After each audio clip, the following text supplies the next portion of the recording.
आज का वीडियो इसलिए ख़ास है क्योंकि जो मिक्सर मैं आप लोगों को दिखाने जा रहा हूँ वो लगभग सभी के पास होता है। जितने भी इंस्ट्रूमेंट आप लाइव साउंड सेटअप में यूज़ करते हैं वो सब बताऊँगा, और इसके साथ इको, डिले, रिवर्ब कैसे कनेक्ट करके कैसे चलाएंगे, सिंगल माइक के लिए कैसे डिले सेट करेंगे, और पूरे मिक्सर में कैसे डिले को सेट करके आप आउटपुट लेंगे, और कैसे हॉर्नों के लिए आउटपुट लेंगे, कैसे आप स्पीकर्स के लिए आउटपुट लेंगे, कैसे आपको कहाँ पे कौन सा आउटपुट लेना है। फ्रेंड्स, इस वीडियो में आप बने रहिएगा, पूरा वीडियो वॉच करिएगा, आपको बहुत ज़्यादा जानकारी मिलने वाली है। दोस्तों, आज इसके बारे में आपको फुल जानकारी मिलने वाली है, और मेरे बहुत सारे दोस्तों के पास यही मिक्सर है। तो जो इस सेक्शन को समझ गया कि इस सेक्शन को मुझे कहाँ बांटना है, उसको साउंड सेटअप का बहुत सारा पता चल गया। चलिए मैं एक एक चीज़ करके आपको इसको बतलाने जा रहा हूँ। आप बिल्कुल ध्यान से, बिल्कुल बारीकी से भी इसको समझना है, बिल्कुल बारीकी से वीडियो को देखना है। दोस्तों, ये रहा इसका आउटपुट, और इस आउटपुट से आप बहुत बड़े बड़े कमाल कर सकते हैं अपने लाइव साउंड सेटअप में। मैं आपको दिखाने जा रहा हूँ इन केबल को मैं क्या बोल के इनपुट करता हूँ, ये आपके लिए बहुत ज़रूरी है समझना। फ्रेंड्स, आप लोग समझ लीजिए कि मैं क्या बोल के किसको इनपुट कर रहा हूँ। फ्रेंड्स, मान लीजिए आपके स्टेज में जो जितने भी मॉनिटर आपने फीडबैक के लिए लगाए हैं, वो फीडबैक आपका इसमें चला गया राइट में। और फ्रेंड्स, ये आपने लेफ़्ट चैनल से आपने जितना भी आपने पंडाल में और स्टेज पे इंस्ट्रूमेंट वालों के लिए जितने भी स्पीकर कॉलम लगाए हैं, ये लेफ़्ट से आउट होके उनके लिए चला गया है। और फ्रेंड्स, ये जो केबल है, मान लीजिए आपने अपने हॉर्न पंडाल से बाहर जो लगाए हैं वो आपने ऑक्सिलरी 2 में लगाए हैं या ऑक्सिलरी 1 में लगाए हैं। फ्रेंड्स, मैं इसको अभी ऑक्सिलरी 1 में लगा देता हूँ, और आपने इसको इनपुट आउटपुट ऐसे ले लिया है। अब देखिए दोस्तों, आपके पास अभी भी एक ऑक्सिलरी खाली है। इस ऑक्सिलरी को भी आप अलग से यूज़ कर सकते हैं। इसको ऑक्सिलरी को अगर आप चाहें तो इसको बिल्कुल सेपरेट कर सकते हैं। आपके इंस्ट्रूमेंट वालों के लिए जो आपने मॉनिटर दिया है बैक के लिए, उसको यहाँ पे यूज़ कर सकते हैं। अब देखिए, ये 4 आउटपुट आपको कैसे बांटना है। मैं आपको 2 एग्जाम्पल देता हूँ, आपको उन 2 एग्जाम्पल को समझ के ये अपने अकल से फिर दिमाग लगा के आपको अपने आगे के आउटपुट बांट लेना है। फ्रेंड्स, मान लीजिए ये आपके मेन सिंगर का माइक है। ये माइक आपका लगा है इस चैनल में, और हमने आपके जो हमारा सिंगर है उसको हमने अपने जो मॉनिटर उनके लिए फीडबैक के लिए प्लेस किए हैं वो किए हैं हमने राइट से आउटपुट। अब आपको क्या करना है, आपको इस पर्टिकुलर चैनल का ये जो पैनिंग स्विच है इसको राइट में ज़्यादा कर देना है, लेफ़्ट में कम कर देना है, और आपके सिंगर की जो आवाज़ जाएगी उस मॉनिटर में वो हमेशा उनसे ऊपर जाएगी। जो इंस्ट्रूमेंट आपने लगा रखे हैं उनसे ऊपर इन मॉनिटर में आवाज़ आपके सिंगर की हमेशा बनी रहेगी, उनको आवाज़ की कमी बिल्कुल भी नहीं रहेगी। अब दोस्तों, मान लीजिए आप लोगों ने इसी चैनल से ही इस दूसरे चैनल से आप लोगों को ये दूसरा माइक लगा है। अब ये इंस्ट्रूमेंट वालों के लिए एक ही चैनल में आपको बता देता हूँ, आप सभी इंस्ट्रूमेंट के लिए ऐसे ही अप्लाई कर लेना। मान लीजिए आपने इसमें आपने ढोलक की बेस लगाई है। अब आपने इसको दे दिया है, ये पूरी सेटिंग आपको मैंने बताई दी है, इसको कर लिया है। अब आपकी जो ढोलक की बेस लगाई है आपको कैसे देना है, ये आपने ऑक्सिलरी 1 में आपने हॉर्न लगाए हैं। अभी ये ढोलक की बेस आपको हॉर्नों में नहीं देनी है, तो आपको ऑक्सिलरी 1 को बंद कर देना है। आपके हॉर्नों पे बिल्कुल भी बेस नहीं जाएगी और आपके हॉर्न कभी भी जलेंगे नहीं। अब फ्रेंड्स, बात रही इधर की। अब मान लीजिए इसी चैनल में आपके क्या लगे हैं, आपके मॉनिटर भी लगे हैं स्टेज के। अब आपको क्या करना है, इस बेस को आपको बिल्कुल कम चाहिए। इन मॉनिटर में जो आपके सिंगर के मॉनिटर हैं इनमें बेस बिल्कुल कम जाए, इसलिए आप इसको लेफ़्ट में ज़्यादा कर दीजिएगा। अब दोस्तों क्या होगा, इसमें लेफ़्ट में आपने बेस को दे दिया है और लेफ़्ट से आउटपुट आपका पूरे पंडाल में गया है, सब कुछ वहीं पे जा रखा है, और ये आपका हॉर्नों के लिए गया है। हॉर्नों की सेटिंग मैंने आपको बता दी है। अब बचा ये है आपका फीडबैक इंस्ट्रूमेंट वालों के लिए जो मॉनिटर आप यूज़ करेंगे ऑक्सिलरी 2 में। मान लीजिए दोस्तों, आपने ये लगा दिया है, आपने सिंगर का माइक लगा दिया है। अब आप इसी सिंगर के माइक से समझते रहना, ये सिंगर का माइक आपने इस चैनल में इन कर दिया है, और आपके इंस्ट्रूमेंट वालों के पीछे आपने मॉनिटर प्लेस किए हैं, और आप चाहते हैं कि उनमें सिंगर की आवाज़ बिल्कुल कम जाए, तो आप लोग इसको हल्का सा खोलना है।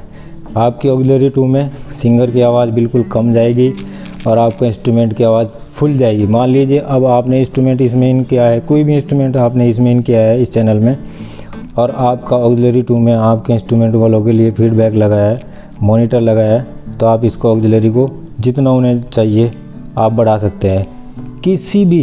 दोस्तों इतना ज़बरदस्त सिस्टम है। मान लीजिए आपने इसमें कोई भी आपके इंस्ट्रूमेंट लगे हुए हैं और कोई भी एक इंस्ट्रूमेंट वाला कहता है कि मेरे ऑर्गन की आवाज़ कम है, मेरे कीपैड की आवाज़ कम है, प्लीज़ मुझे आवाज़ दे दो। अब आपको क्या करना है दोस्तों, उसी की ऑक्सिलरी को हल्का सा बढ़ा देना है। देखिए दोस्तों कितना आसान हो जाता है, कितनी अच्छी तरीके से बढ़ जाता है। दोस्तों यह चीज़ जो मैं आपको बता रहा हूँ यह कोई भी साउंड सिस्टम वाला आपको नहीं बताएगा। आज के बाद आपके हॉर्न नहीं फूकेंगे, आपकी स्टेज में आवाज़ की कमी नहीं रहेगी, आपका इंस्ट्रूमेंट वाला आपको कभी परेशान नहीं करेगा। अब बाकी बात रही ये कि आप इस पर इफ़ेक्ट कैसे अप्लाई करेंगे, और इफ़ेक्ट को मैं अभी आपको अप्लाई करके दिखाता हूँ। दोस्तों इसमें सिंपल सी बात है, आप मेन माइक के लिए जो आपके DD3 से आउट हुई है, अभी इस केबल को आपके सामने ले जा कर के मैं इस ऑक्सिलरी 1 में इन कर देता हूँ। और यह ऑक्सिलरी 1 में इन कहाँ पे हुई है, ये हुई है ऑक्सिलरी 1 के जो ऑक्स रिटर्न है उसमें इन हो गई है, और ये केबल आपके सामने पड़ी है। ये देखिए, अब मैं उठा लेता हूँ इसके आउटपुट के लिए केबल। ये केबल मेरे पास आ चुकी है। ये देखिए दोस्तों, ये रही केबल, दोनों तरफ से रेड है, केबल आपके सामने पड़ी है। ये मैंने इससे इनपुट में इसको लगा दिया है, इन कर दिया है, दूसरा सिरा मेरे हाथ में है, और ये ऑक्सिलरी के ऑक्स सेंड में मैंने इसको इन कर दिया है। और फ्रेंड्स अब देखिए, अभी मैं अपना माइक इन करूँगा आपके सामने। ये रहा मेरा माइक, ये मेरा माइक मैंने इस चैनल में इन कर लिया है। यहाँ पे केबल पड़ी है, ये आपको नज़र नहीं आएगा, इसको निकाल लिया जाए, इसको इस चैनल में डाल दिया जाए ताकि आप लोगों को पूरा का पूरा दिखाई दे।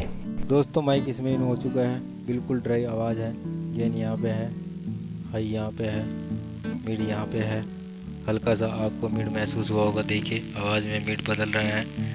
और दोस्तों ये इसमें इन हो चुका है, हल्का सा बेस दे दिया गया है।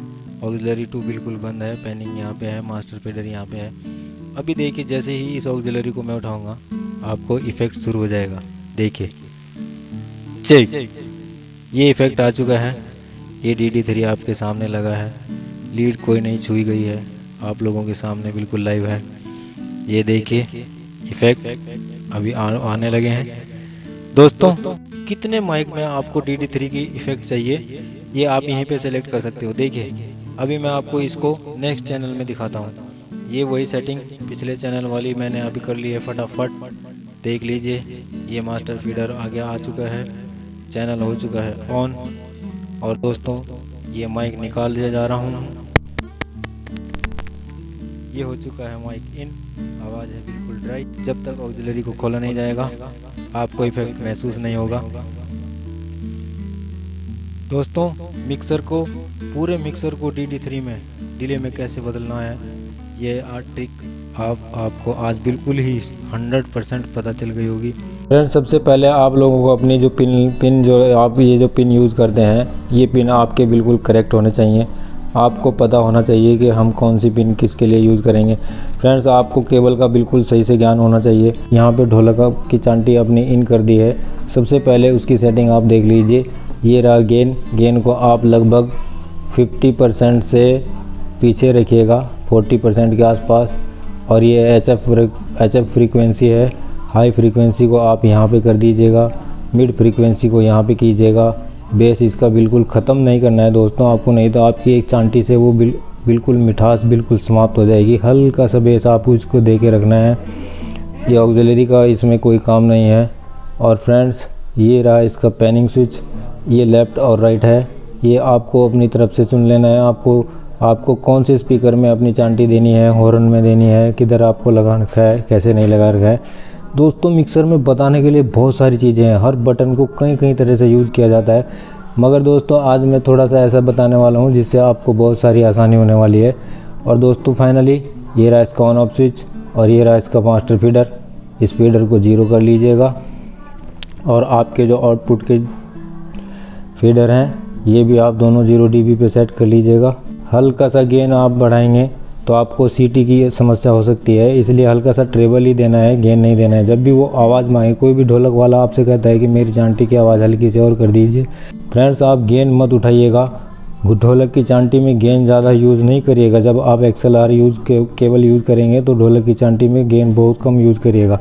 और फ्रेंड्स मान लीजिए आपने इसमें ये बेस लगाई है, बेस के लिए इस तरह की पिन आपके पास होनी चाहिए। लाइन में इनपुट करेंगे और गेन यहाँ पे करेंगे इसका 50%, ट्रेबल को यहाँ ले जाएंगे। फ्रेंड्स आपको बिल्कुल ही एक बात आपने दिमाग में रख लेनी है, कभी भी किसी भी फ्रीक्वेंसी को पूरी तरह से नहीं काटना है, आपको हल्का सा उसमें डाल के ही रखना पड़ेगा।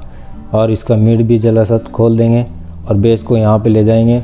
इसके बाद जैसे जैसे आपकी ढोलक वाला बोलेगा आप हल्का हल्का बेस उसको डालते चले जाएंगे। जब वो बोलेगा कि मेरा बेस ठीक है, आप वॉल्यूम बढ़ा दीजिए, तो फिर आपको क्या करना है फ्रेंड्स, गेन बिल्कुल भी नहीं छेड़ना है। आप लोगों को मास्टर ये जो इसका फीडर है, इस फीडर को हल्का सा आप ऊपर उठाते चले जाएंगे आपने 0 dB से। जब भी बेस वाला हल्की सी बेस मांगेगा कि और बढ़ा दो बेस, तो आपको इस मास्टर फीडर से ही काम लेना है फ्रेंड्स, भले ही है इतने dB तक चला जाए। ये बहुत ज़रूरी, बहुत ही अंदर की बात मैं आपको बता रहा हूँ दोस्तों। आपको बेस के स्विच से नहीं देना है, आपको यहाँ पे बेस जैसे ही आप हल्का सा सेट आवाज़ इसको बढ़ाएंगे तो हल्का सा बेस उसमें ऑटोमेटिक ही बढ़ जाएगा। फ्रेंड्स ये रहा बेस की सेटिंग। सेम यही सेटिंग आप तबले पे अप्लाई कैसे करेंगे। तबले पे आपको बेस वाला पैनल छोड़ देना है। तबले पे आपको सेटिंग ये रहेगी, XLR पिन यूज कीजिएगा, एक ही माइक लगा दीजिएगा, सारी चीज़ों को यहाँ पे बीच में कर दीजिएगा, इसको हल्का सा यहाँ पे उठाना है, बस इनको कम करना है और इसको हल्का सा उठाना है। और दोस्तों यह सेटिंग डिपेंड करती है आपके पास माइक कौन सा है, आप कौन सा माइक इसमें लगा रहे हैं। अगर आपके पास माइक बिल्कुल परफेक्ट है, उसी फ्रीक्वेंसी का माइक है, तो आपको बहुत कम इसके साथ छेड़छाड़ करनी पड़ेगी। अगर आपका माइक इसकी फ्रीक्वेंसी के साथ मैच नहीं करेगा तो आपको बहुत सारी छेड़खानियाँ इसके साथ करनी पड़ेंगी, फिर आपकी सेटिंग बैठेगी। मान लीजिए आपने इसमें कोई पैड इन किया है, पैड को जैसे ही आप इन करेंगे, लाइन में इन करना है हमेशा फ्रेंड्स। आपको कभी भी XLR में पैड को इन नहीं करना है, पैड को लाइन में इन करेंगे, गेन यहाँ पे करेंगे, इसको ट्रेबल, मिड और बेस, ये तीनों इसके लिए सेंटर में कर देंगे। और फ्रेंड्स आपका बाकी का काम ये है, 0 dB वाला फेडर है, आप इसी से आपको देना है उसको जो भी वो मांगेगा। जब भी वो बोलेगा कि मेरा ये चीज़ बढ़ाओ, हल्का सा आवाज़ बढ़ाओ, तो आपको यहीं से बढ़ाना है, गेन नहीं देना है, बिल्कुल भी गेन नहीं देना है पैड वाले को। आपको जब भी कोई भी इंस्ट्रूमेंट वाला आपसे ज़्यादा आवाज़ मांगे तो आपको इस फीडर का यूज़ करना है, गेन आपको बिल्कुल भी नहीं छेड़ना है। दोस्तों इंस्ट्रूमेंट वालों के लिए यह रूल बिल्कुल सिंपल अप्लाई होता है, आप गेन को कभी मत टच कीजिए। आप अपना गेन सेट कर लीजिए एक जगह, उसके बाद इस फीडर से आप काम लीजिए। तो आ जाते हैं इसके आउटपुट में। आउटपुट फेडर आपने दोनों 0 dB रखे हैं। और ऑक्स रिटर्न और ऑक्सिलरी सेंड और रिटर्न का क्या काम है ये मैं अभी आपको बताऊंगा। जैसे ही मैं इसमें सिंगर के लिए माइक इन करूँगा फिर आपका इसको काम दिखाऊंगा। और दोस्तों ये रहा इसका ऑक्स रिटर्न लेफ़्ट और राइट, और ये रहा ऑक्स सेंड 1 और 2। और फ्रेंड ये दोनों रहे लेफ़्ट और राइट आउटपुट, ये दोनों लेफ़्ट और राइट आउटपुट हैं। दोस्तों इसमें आप लोगों के लिए बहुत सारी चीज़ें सीखने के लिए हैं। बहुत ला ला ला ला ला ला हो